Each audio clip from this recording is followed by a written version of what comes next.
പേടിച്ചോ? ഇങ്ങനെ പിന്നെ കൂടെ വന്ന് പിടിച്ചാൽ പേടിച്ചു പോവില്ലേ? അത്രയും പേടിയുള്ളവർ ഈ പണിക്ക് വരരുത്. നിങ്ങൾ സാധനം എടുക്കി. പോലീസുകാരെ കാണുമ്പോൾ മനുഷ്യൻ്റെ നെഞ്ചിടിക്കുക.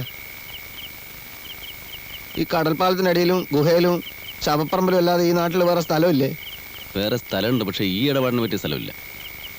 നിങ്ങളെ താമസം എവിടെയാ? അടുത്തതാണോ നമ്മൾ അവിടെ വരാം? തനിക്ക് പേടിയാണെങ്കിൽ തന്നെ ബാബുക്കാനോട് പറ വേറെ ആളെ അയക്കാൻ. അല്ലോ, ബാബുക്കാനോട് പറയാനാ? മൂപ്പരെ കാണുമ്പോൾ തന്നെ നമ്മളെ മുട്ടിടിക്കും. അപ്പൊ മൊത്തത്തിൽ താൻ പേടിക്കാൻ വേണ്ടി ജനിച്ച ആളാ ആയിരിക്കും. നിങ്ങളെ പേരെന്താ? എന്തിനാ ചോദിച്ചേ ഉള്ളൂ. പൊതിയിൽ സ്വർണ്ണായിരിക്കും അല്ലേ? അത് ബാബുക്കാനോട് ചോദിച്ചാൽ മതി. കഴിഞ്ഞ പ്രാവശ്യം ചോദിക്കണമെന്ന് വിചാരിച്ചതാ. നിങ്ങളെ നാടെവിടെയാ? ഇയാളെ വേഗം സ്ഥലം വിട്. ഊരും പേരും പറയൂല? അടുത്ത പ്രാവശ്യം കാണുമ്പോൾ പറഞ്ഞാൽ പോരെ? മതി, തിരക്കില്ല. ബാബുക്കാനോട് വല്ലതും പറയാനുണ്ടാ? ഇവിടെ എല്ലാവർക്കും സുഖം, അവിടെയും അങ്ങനെ തന്നെ എന്ന് കരുതുന്നു എന്ന് പറഞ്ഞേക്കും.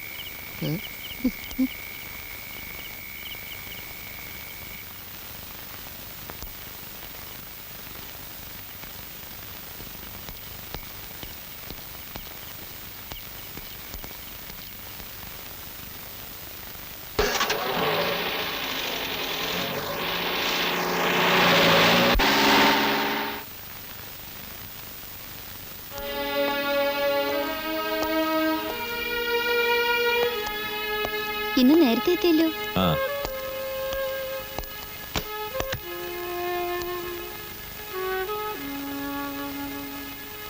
എന്താ സുഖമില്ലേ? ഓ, ഒന്നുമില്ല. നീ ഒരു ചായ ഇട്.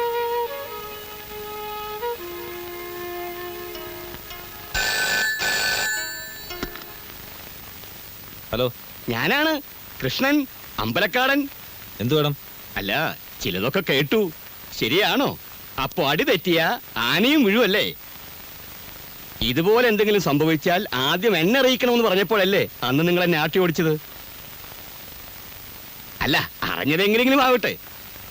പോലീസ് ഡിപ്പാർട്ട്മെന്റ് എന്ന് പറഞ്ഞാൽ ഒരു ഇൻസ്പെക്ടർ ശേഖരനിൽ മാത്രം ഒതുങ്ങുന്നതല്ലല്ലോ. ഏതായാലും സാറിനി പലതും കേൾക്കേണ്ടി വരും. റാസ്കൽ, നിനക്കൊരു പുല്ലും ചെയ്യാൻ പറ്റില്ലടാ. ഇനി എന്താണ് ആ സന്തോഷ വാർത്ത എന്ന് ഞാൻ പറയാം. നിങ്ങൾക്ക് വേണ്ടി ചിൽഡ്രൻസ് പാർക്ക് സംഭാവന ചെയ്ത അങ്കിള് തന്നെ ഒരു ചിൽഡ്രൻസ് ലൈബ്രറിയും ഒരു ഗെയിംസ് റൂമും നമുക്ക് നിർമ്മിച്ചു തരുന്നു. പണക്കാരായ പലരും സ്വന്തം സുഖസൗകര്യങ്ങൾ മാത്രം നോക്കുന്ന ഇക്കാലത്ത് അദ്ദേഹത്തെ പോലെയുള്ള നല്ല മനുഷ്യരെ നാം ആദരിക്കേണ്ടിയിരിക്കുന്നു.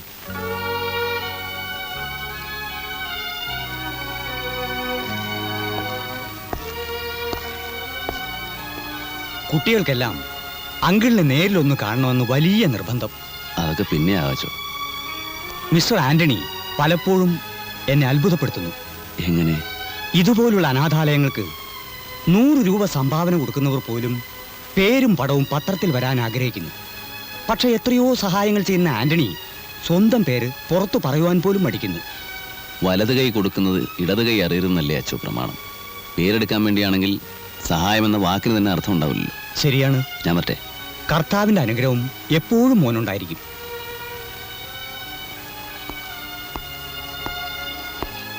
ഒരു സംശയം ചോദിച്ചോട്ടെ അച്ചോ.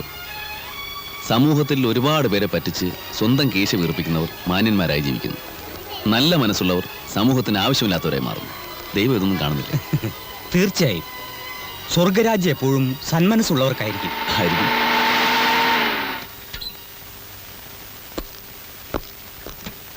എന്താ പോലീസ് ഇവിടെ? എവിടെയെങ്കിലും കുട്ടികൾ നഷ്ടപ്പെട്ടിട്ടുണ്ടാവും. അവരെ അന്വേഷിച്ചു വന്നതായിരിക്കും. ആ ശരി, ഞാൻ വരട്ടെ. ഈശോമിശിഹായെ സ്തുതിയായിരിക്കട്ടെ. ഇപ്പോഴും എപ്പോഴും സ്തുതിയായിരിക്കട്ടെ. സാറെന്താ മറുപടി ഒന്നും പറയാത്തേ? നമ്മൾ അങ്ങനെ ചെയ്യുന്നോണ്ട് ഒരു കുഴപ്പമില്ല സാർ. മുമ്പ് ഇവിടെ ഉണ്ടായിരുന്ന സാറന്മാര് ഇതുപോലെ കൊടികെട്ടി വേണം കള്ളന്മാരെ പിടിക്കാൻ. ഇതിലും ചീപ്പായിട്ടൊക്കെ ചെയ്തിട്ടില്ലേ? എന്നാലും എങ്ങനെയാടോ ഒരു കള്ളനെ പിടിക്കാൻ മറ്റൊരു കള്ളനെ ഏൽപ്പിക്കുക? ജോസ് കള്ളനല്ല, കേടിയാ. കള്ളനായാലും കേടിയായാലും നമുക്ക് കഴിവില്ലാത്തോണ്ടാണെന്ന് വരില്ലേ? അത് വരും. ഇതൊക്കെ ആരറിയാനാ സാർ? അവൻ എവിടെയാണെന്ന് ജോസ് കണ്ടുപിടിക്കട്ടെ. സ്ഥലം മനസ്സിലാക്കിയാ നമുക്ക് തന്നെ ചെന്നവനെ പൂട്ടാലോ. പേര് നമുക്ക് കിട്ടുകയും ചെയ്യും. അയ്യോ സാറേ, അയാളെ ഞാൻ എങ്ങനെ അറിയാനാ? തന്നെയുമല്ല, കുറച്ചു നാളായിട്ട് ഞാൻ പുറത്തോട്ടെങ്ങും പോകാറില്ല. സംശയം ഉണ്ടെങ്കിൽ ആരോട് വേണമെങ്കിലും ചോദിച്ചു നോക്കിയാട്ടെ. നീങ്ങി വന്നേ, പറയട്ടെ. രാവിലെ തന്നെ ഉണ്ടല്ലോടോ. കൂടെ വന്നിരിക്കാൻ ആരാന്നറിയോ? അറിയാമേ, അതാണ് ഞാൻ പത്തി ഒതുക്കി മാളത്തിൽ തന്നെ കൂടിയത്. ആദ്യത്തെ റൗണ്ടിൽ തന്നെ നെന്നെയും കൂട്ടിനും പൊക്കാനാണ് എന്നോട് പറഞ്ഞിട്ടുള്ളത്. ഞാൻ ഒരുത്തൻ ഇടപെട്ടുകൊണ്ടാ നീ ഇവിടെ കഴിഞ്ഞുകൂടി പോണേ. അതെനിക്ക് അറിയാം സാർ. സാറ് കുറച്ചധികം കാലം ഇവിടെ ഉണ്ടാവും. അതുവരെ നിനക്ക് ഇവിടെ അടങ്ങി ഒതുങ്ങി ജീവിക്കാൻ പറ്റുമോ? അത് പിന്നെ പറ്റില്ല. അപ്പൊ അതുകൊണ്ട് നിന്റെ ഭാഗത്ത് നിന്ന് അദ്ദേഹത്തിന് കൂടി ഗുണകരമായ രീതിയിൽ എന്തെങ്കിലും നീക്കങ്ങൾ ഉണ്ടാവണം. ഭാവിയിൽ നിനക്കും അത് എഫക്ട് ചെയ്യും. അതുകൊണ്ട് ഏത് മാളത്തിലുണ്ടായാലും അവനെ പുകച്ച് പുറത്തിയായിരിക്കണം. അത് നിനക്കേ പറ്റൂ. അത് ഞാൻ ശ്രമിച്ചു നോക്കാം. നോക്കിയാ പോരാ, നടത്തണം. എന്റെ പൊന്നു ജോസേ, നീ ഈ പോലീസിന്റെ ചാരപ്പണിക്കൊന്നും നിൽക്കണ്ട. കള്ളൻ ഏതായാലും നമ്മുടെയൊക്കെ വകുപ്പൊന്നാ. ഇൻസ്പെക്ടർമാര് മാറി മാറി വരും. പക്ഷെ നമ്മൾ ഈ തൊഴിലും കൊണ്ട് ജീവിക്കേണ്ടവരാ. തന്നെയുമല്ല, അവരൊക്കെ വലിയ വലിയ നിലയെ കക്കുന്നവരാ. അവരെവിടെ, നമ്മളെവിടെ? അയാൾ ആരാണെന്ന് അറിഞ്ഞാൽ മതി. ബാക്കി കാര്യമെല്ലാം ഞാൻ ഏറ്റു. അങ്ങനെ നമ്മളെക്കാൾ വലിയവനായിട്ട് ഇവിടെ ആരും വിലസണ്ട. ചിലപ്പോ നമ്മുടെ തുരപ്പം വാസുമായിരിക്കും ഇനി. അവനിപ്പം വീറിലല്ലേ? ജോസ് പറഞ്ഞ രൂപം ഭാവം വെച്ച് നോക്കുമ്പോ തോമസ് ആവാനാ വഴി. നിനക്ക് വല്ല ഭ്രാന്തുണ്ടോടാ? അവൻ ഈ തൊഴിലെല്ലാം നിർത്തി കല്യാണം എല്ലാം കഴിച്ച് പോണ്ടിച്ചേരില്ല. നമ്മുടെ ചീങ്കണ്ണി അന്തോ ജയിലിൽ നിന്ന് ഇറങ്ങിയത് കേട്ടു. ഇനിയിപ്പോ അവനായിരിക്കുമോ? അവരെല്ലാം നമ്മുടെ പോലീസുകാർക്ക് നന്നായിട്ട് അറിയാം. അവരാരും ആകാൻ വഴിയില്ല. അതും ശരിയാ. അപ്പൊ ആള് തീർച്ചയായിട്ടും വരുത്തനായിരിക്കും. വല്ല ബോംബെന്നോ കൽക്കട്ടയെന്നോ. എന്തായാലും ഞാൻ റെയിൽവേ സ്റ്റേഷൻ വരെ ഒന്ന് പോവാം. അവിടെ ആർക്കെങ്കിലും എന്തെങ്കിലും അറിയാവോ നോക്കാം. ജമാലേ പോയി അവിടെ നിന്നേടാ. നിന്നെ ഞാൻ ഇത് എവിടൊക്കെ തിരക്കി. നിന്റെ ഉമ്മാടി ചോദിച്ചപ്പോ നീ മാർക്കറ്റിൽ പോയിരിക്കാന്ന് പറഞ്ഞു. മാർക്കറ്റ് മുഴുവൻ മഷിയിട്ട് നോക്കി നിന്നെ കണ്ടില്ലല്ലോ. മാർക്കറ്റിൽ ഞാൻ നേരെ റേഷൻ പടിയിൽ പോയി. നിങ്ങൾ എവിടെയാ? എന്നെ മനസ്സിലായില്ല? ഇല്ല.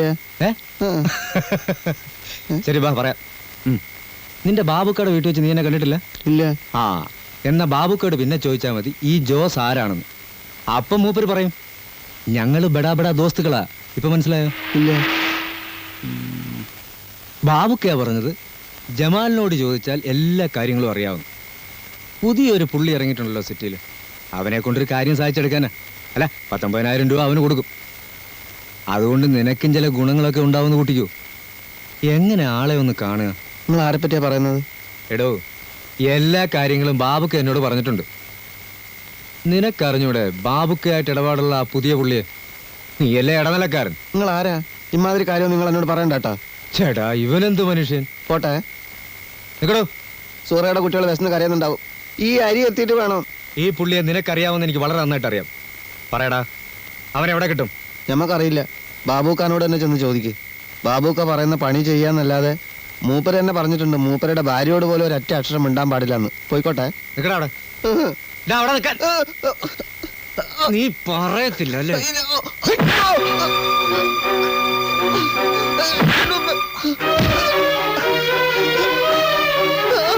പറയടാ.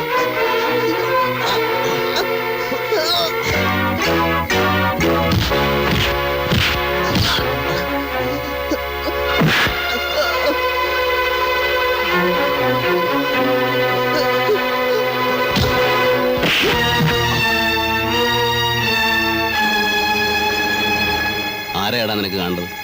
എന്നെയാണോ?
എന്നെപ്പറ്റി പോലീസിലെങ്ങാനും പറഞ്ഞ കളവ് കേസിന് മാത്രമായിരിക്കില്ല ഞാൻ ജയിലിൽ പോകുന്നത്, കൊലപാതകത്തിനൂടിയായിരിക്കും.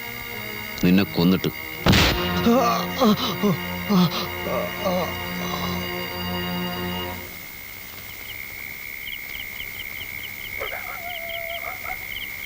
സോറ, സക്കീർ ഉറങ്ങിയ? അതുണ്ട്. ഇരിക്കി. നമ്മളാ കുമാരന്റെ പറമ്പത്തെ തൈക്കുണ്ടിലൊന്ന് വീണ് അരിയും സാധനങ്ങളൊക്കെ കുറെ പോയി. പെങ്ങളാ തല്ലും പിടി ഉണ്ടായിന്ന് പറഞ്ഞാൽ ഉമ്മയും പെങ്ങളും വെറുതെ ബേജാറാവും. പോലെ ആളെയും കൂട്ടി വന്ന് ഇനിയും കുഴപ്പമുണ്ടാക്കുമെന്ന് നമ്മളെ പേടി. ഇനി ഒരുത്തനും വരൂല. എവിടെയായിരുന്നടാ നീ? ചൂട്ട് കത്തിക്കാണ്ട് ഇരട്ടത്ത് വരാന്ന് പറഞ്ഞാ ഓന് തിരിയില്ല. വീണ്ടും മുറിഞ്ഞാ ഒന്നും പറ്റിയില്ല ഉമ്മ, ഇത് നമ്മളെ ദോസ്താ. ഉം. ഉണക്ക ചെമ്മീൻ ഉണ്ടെങ്കിൽ കുറച്ച് ചമ്മന്തി ഇറക്കി. ഒന്നും വേണ്ട. കഞ്ഞി കുടിക്കാൻ നിങ്ങളെന്ന് വിടൂല. ഇയാൾ ആരാ? ഞാനിവിടെ അടുത്ത് തന്നെയാണ് ഉമ്മ. അടുത്തെവിടെ? കുഞ്ഞിക്കണ്ണ മേസ്ത്രിയുടെ? അതല്ല, ജംഗ്ഷൻ കഴിഞ്ഞ് പോണം.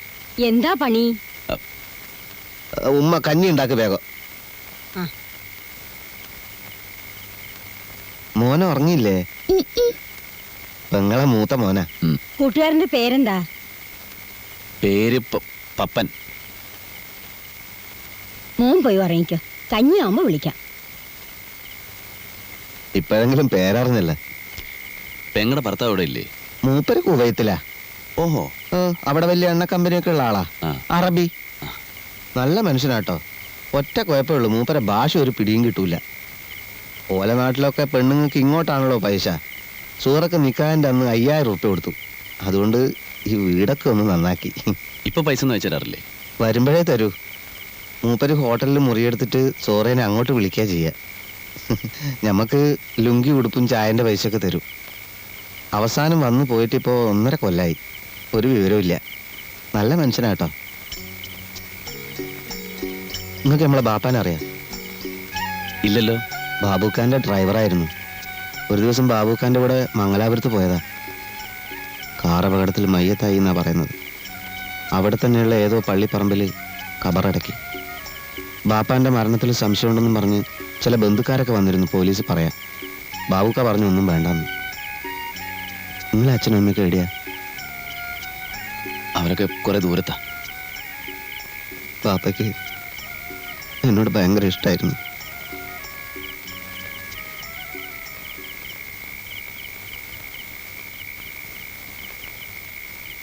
അയ്യോ, ഇതെന്ത് പറ്റി? ഒന്നുമില്ല, പിടിവലി പറ്റിയതായിരിക്കും. ഇവിടെ പുരട്ടാൻ മരുന്നൊന്നുമില്ലല്ലോ. സാരമില്ല, ഞാൻ പോകുന്ന വഴിക്ക് ഏതെങ്കിലും ഹോസ്പിറ്റലിൽ കയറി ഡ്രസ് വെച്ചോളാം.